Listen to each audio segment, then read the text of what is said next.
ಈಗಂತೂ ನಮ್ಮ ಇಂಡಸ್ಟ್ರಿಯಲ್ಲಿ ಕರಾವಳಿ ಭಾಗದ ಶೈಲಿಯ ಸಿನಿಮಾಗಳ ಹವಾ ಬಹಳನೇ ಜೋರಾಗಿದೆ. ಈಗಲೂ ಕೂಡ ಮತ್ತೊಂದು ಕರಾವಳಿ ಶೈಲಿಯ ಸಿನಿಮಾ ತೆರೆಗೆ ಬರೋಕೆ ಸಜ್ಜಾಗಿದೆ. ಹಾಗಾಗಿ ನಾವಿವತ್ತು ಸಿನಿಮಾ ತಂಡದ ಜೊತೆ ಇದ್ದೀವಿ. ಮಾರ್ನಾಮಿ ಸಿನಿಮಾ ಗ್ರ್ಯಾಂಡ್ ಆಗಿ ಥಿಯೇಟರ್ ಅಲ್ಲಿ ಎಂಟ್ರಿ ಕೊಡ್ತಾ ಇದೆ. ಸೊ ಸಿನಿಮಾ ತಂಡದ ಜೊತೆ ಇದ್ದೀವಿ, ಮಾತಾಡ್ಸ್ತಾ ಹೋಗೋಣ ಸಿನಿಮಾ ಬಗ್ಗೆ. ನಮ್ಮ ಜೊತೆ ಇದ್ದಾರೆ ಸಿನಿಮಾದ ನಾಯಕ ನಟ ರಿತ್ವಿಕ್ ಅವರು. Sir hi, welcome to show. Thank you, ತುಂಬಾ ಚೆನ್ನಾಗಿ ನಡೆಸ್ಕೊಟ್ರಿ. ರ್ಯಾಂಕ್ ಬರ್ತಾರಲ್ಲ ಆ ಥರ ನಾನು ಹೆಂಗೆ ಹೇಳ್ತೀರೋ ಅಂತೆಲ್ಲ ಹೇಳಿದ್ರು, ಸಖತ್ತ ಹೇಳಿದ್ರು. ಅಂಡ್ ತಮ್ಮ ಲುಕ್ ಮೂಲಕ ಪಟ್ಟೆ ಹುಡುಗರ ನಿದ್ದೆ ಕೆಡಿಸ್ತಾನೆ ಇರ್ತಾರೆ ಈ ಚೆಲುವೆ ಚೈತ್ರಾ ಜೆ ಆಚಾರ್ಯ ಅವರು, ಸಿನಿಮಾದ ನಾಯಕ ನಟಿ. Welcome to show. Hi. And captain of the ship ಸಿನಿಮಾದ ಡೈರೆಕ್ಟರ್ ರಿಷಿತ್ ಶೆಟ್ಟಿ ಅವರು, ಕರೆಕ್ಟಾಗಿ ಹೇಳಿದೆ ನೀವು. ಎಸ್, ಅವರು ಇದ್ದಾರೆ ಕಾರ್ಯಕ್ರಮದಲ್ಲಿ. Sir welcome to show. Thank you. Okay, ಎಲ್ಲರೂ ಹೇಗಿದ್ದೀರಾ? ಮೊದಲನೇದಾಗಿ ಆರಾಮ್. ನಾನು ಇಷ್ಟೊತ್ತು ಟೆನ್ಷನ್ ಇತ್ತು, ಇವಾಗ ನಿಮ್ ಜೊತೆ ಮ್ಯಾಚ್ ಶುರು ಮಾಡಿದ್ಮೇಲೆ ಸ್ವಲ್ಪ ಆರಾಮಾಗಾಯ್ತು.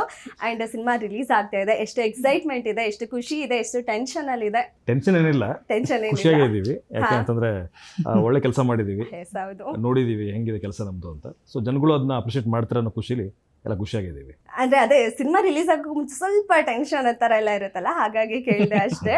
So okay, Rithvik sir, serial to cinema journey and Marnami cinema journey ಹೇಗಿತ್ತು, ಅದ್ರ ಬಗ್ಗೆ ಹೇಳೋದಾದ್ರೆ? ಮಾರ್ನಾಮಿ ಬಗ್ಗೆ ಹೇಳಬೇಕು ಅಂತಂದ್ರೆ, ಕರಾವಳಿ ಭಾಗದಲ್ಲಿ ನಡೆಯುವಂಥ ಒಂದು ಅದ್ಭುತ ಲವ್ ಸ್ಟೋರಿ ಇದು. ಅಂದರೆ ನಿಮಗೆ ಸಿನಿಮ್ಯಾಟಿಕ್ ಆಗಿ ಒಂದು ಒಳ್ಳೆ ಫೀಲ್ ಇದೆ. ಅದ್ರ ಜೊತೆಗೆ ನಿಮ್ಮ ಪಕ್ಕದ ಮೇಲೆ ಯಾರು ಲವ್ ಮಾಡಿದ್ರೆ, ಅಥವಾ ನಿಮ್ಗೆ ಪಕ್ಕದ ಮೇಲೆ ನೋಡಿದ್ರೆ ಒಬ್ಬ ಚೇತು ಸಿಗ್ತಾನೆ, ಅಂದ್ರೆ ನಾನು. ಅಪೋಸಿಟ್ ಮನೇಲಿ ದೀಕ್ಷಾ ಸಿಗ್ತಾಳೆ, ಅಂದ್ರೆ ಇವ್ರು ಸಿಗ್ತಾರೆ. ಸೊ ಅಷ್ಟೊಂದು ಸಿಂಪಲ್ ಆಗಿರುವಂಥ ಒಂದು ಲವ್ ಸ್ಟೋರಿ, ನಿಮಗೆಲ್ಲೋ ಅದ್ಭುತ ಆ ಥರದ್ದಲ್ಲ, ಓಕೆ ನಮ್ಮವರೇ ಅನ್ನೋ ಫೀಲ್ ಕೊಡುವಂಥ ಒಂದು ಸಿನಿಮಾ ಇದು. ಅದ್ರ ಜೊತೆಗೆ ಹುಲಿ ವೇಷದ ಒಂದು ಎಳೆ ಅದ್ರ ಜೊತೆ ಕ್ಯಾರಿ ಆಗ್ತಾ ಇರುತ್ತೆ. ಇದೆಲ್ಲವನ್ನು ಸೇರಿಕೊಂಡು ಒಂದಿಷ್ಟು ಒಳ್ಳೆ ಫೈಟ್ಸ್ ಇದೆ, ಅದ್ಭುತವಾಗಿರೋ ಒಂದು 5 ಹಾಡುಗಳಿದೆ, ಆಮೇಲೆ ಅದ್ಭುತ ಕಲಾವಿದರಿದ್ದಾರೆ, ಟೆಕ್ನಿಷಿಯನ್ಸ್ ಅಂತೂ ಬೇರೆ ಲೆವೆಲ್ಗೆ ಇದ್ದಾರೆ. ಸೊ ಎಲ್ಲರನ್ನು ಒಟ್ಟುಗೂಡಿಸಿದ್ರೆ ಮಾರ್ನಾಮಿ ಆಗುತ್ತೆ. ಹೌದು, ಚೈತ್ರಾ ಮೇಡಮ್, ಈ ಬಿಫೋರ್ ನಿಮ್ಮ ಕ್ಯಾರೆಕ್ಟರ್ ಕೂಡ ಸ್ಟ್ರಾಂಗ್ ಕಂಟೆಂಟು, ಡಿಫ್ರೆಂಟ್ ಶೇಡ್ಸಲ್ಲಿ ಕಾಣಿಸ್ಕೊಂಡಿದ್ದೀರಾ, ಟೋಬಿ, ಸಪ್ತಸಾಗರದಾಚೆ ಎಲ್ಲ. ಸೊ ಇದರಲ್ಲಿ ನಿಮ್ಮ ಪಾತ್ರ ದೀಕ್ಷಾ ಎಷ್ಟು ವಿಭಿನ್ನವಾಗಿದೆ? ನಾನು ಇದುವರೆಗೂ ಮಾಡಿರುವಂಥ ಪಾತ್ರಗಳಿಗಿಂತ ವಿಭಿನ್ನವಾಗಿದೆ, ವಸ್ತು ಕಂಪ್ಲೀಟ್ಲಿ ನ್ಯೂ. ಆ್ಯಂಡ್ ನನ್ನ ಏನು ಆಸ್ ಚೈತ್ರ ನಾನು ಹೇಗಿದ್ದೀನಿ, ಈ ಪಾತ್ರ ಆ ಥರದ್ದು ಏನು ಅಲ್ವೇ ಅಲ್ಲ. ಸೊ ಹಾಗಾಗಿ ಅದೊಂಥರ ಚಾಲೆಂಜಿಂಗ್ ಆಗಿತ್ತು ಪ್ಲೇ ಮಾಡೋಕ್ಕೆ. ಬಟ್ ಅದು ಆ ಪಾತ್ರದ ತೂಕ ಇಲ್ಲ, ಆ ಹೋಲ್ ಫಿಲ್ಮಲ್ಲಿ ಸ್ಟಾರ್ಟಿಂಗಿಂದ ಎಂಡ್ವರೆಗೂ ಹೇಗೆ ಆ ಪಾತ್ರ ಏನೋ ಇಡೀ ಸ್ಟೋರಿಯಲ್ಲಿ ಟ್ರಾವೆಲ್ ಆಗ್ತಾ ಹೋಗುತ್ತೆ, ಅದನ್ನು ತುಂಬ ಚೆನ್ನಾಗಿ ಬರ್ಕೊಂಡಿದ್ದಾರೆ ರಿಷಿ ಅವರು ಆ್ಯಂಡ್ ನಮ್ಮ ರೈಟರ್ ಸುದಿ ಅವರು. ಸೊ ಅವ್ರ ಇಮ್ಯಾಜಿನೇಷನ್ ಆಫ್ ದಿಸ್ ಕ್ಯಾರೆಕ್ಟರ್, ಈ ದೀಕ್ಷಾ ಅನ್ನೋ ಪಾತ್ರ ಆ್ಯಂಡ್ ಅವಳ interaction with all the other characters ಹೆಂಗಿದೆ ಅನ್ನೋದು ತುಂಬ ಇಂಟ್ರೆಸ್ಟಿಂಗ್ ಆಗಿದೆ. ಅದು ಕತೆ ನೋಡಿದಾಗ ನಿಮಗೆ ಹಿಂಗಿತ್ತು, ಎಷ್ಟು ಜಾಸ್ತಿ ಕಾಂಟ್ರಿಬ್ಯೂಟ್ ಮಾಡಕ್ಕೆ ಸಿಗುತ್ತೆ ನನಗೆ ನನ್ನ ಪಾತ್ರದ ಮೂಲಕ ಕಥೆಗೆ. ಸೊ ಚೆನ್ನಾಗಿತ್ತು, ಇಂಟ್ರೆಸ್ಟಿಂಗ್ ಆಗಿತ್ತು ಆ್ಯಂಡ್ ಚಾಲೆಂಜಿಂಗ್ ಆಗಿತ್ತು ಕೂಡ. ಓಕೆ, ಮತ್ತೊಬ್ರು ಶೆಟ್ರು ಇಂಡಸ್ಟ್ರಿಗೆ ಎಂಟ್ರಿ ಕೊಡ್ತಾ ಇದ್ದಾರೆ. ಸೊ ಏನು ಅದು ಎಂತ ಶೆಟ್ರು ಅಂತ ಇದ್ರೆ ಸಕ್ಸಸ್ ಸಿಗುತ್ತೆ ಏನೋ, ಏನಾದ್ರು ಥಿಂಕಿಂಗ್ ಅನ್ನೋದಿದೆಯಾ? ಸಕ್ಸಸ್ ಅಂದ್ರೆ ನಾನು ಇಂಡಸ್ಟ್ರಿ ಬರೋಕ್ಕಿಂತ ಮುಂಚೆಯಿಂದನೂ ಶೆಟ್ಟಿನೇ, ನಾನು ಶೆಟ್ಟಿ ಅಂದ್ರೆ ಸರ್ನೇಮ್ ಅಷ್ಟೇ. ಅಂದ್ರೆ ಸಕ್ಸಸ್ ಸಿಗುತ್ತೆ ಅನ್ನೋದಕ್ಕೋಸ್ಕರ ಸೇರಿಸ್ಕೊಂಡಿರುವಂಥದ್ದು ಏನಲ್ಲ. ಕರಾವಳಿ ಕತೆ ಯಾಕೆ ಇತ್ತೀಚೆಗಂತೂ ಕರಾವಳಿ ಕತೆ ಹೆಚ್ಚಾಗಿ ಸಕ್ಸಸ್ ಆಗ್ತದೆ? ಸೊ ಕರಾವಳಿ ಕತೆನೇ ಅಂತ ಯಾಕೆ? ಕರಾವಳಿ ಕತೆ ಅಂದ್ರೆ ಈಗ ನಾವು ಶುರು ಮಾಡಿದಾಗ ಸೂಫ್ರಮ್ ಸೋ ಕೂಡ ಅದೇ ಟೈಮಲ್ಲಿ ಶೂಟಿಂಗ್ ಆಗ್ತಾ ಇತ್ತು, ಕಾಂತಾರನು ಅದೇ ಟೈಮಲ್ಲಿ ಆಗ್ತಾ ಇತ್ತು. ಅವರಿಬ್ರು ಬಂದ್ಬಿಟ್ಟಿದ್ದಾರೆ, ಕಾಂತಾರನು ಬಂದಿದೆ, ಸೂಫ್ರಮ್ ಸೋ ಬಂದಿದೆ, ನೆಕ್ಸ್ಟ್ ಈಗ ನಾವು ಬರ್ತಾ ಇದ್ದೀವಿ.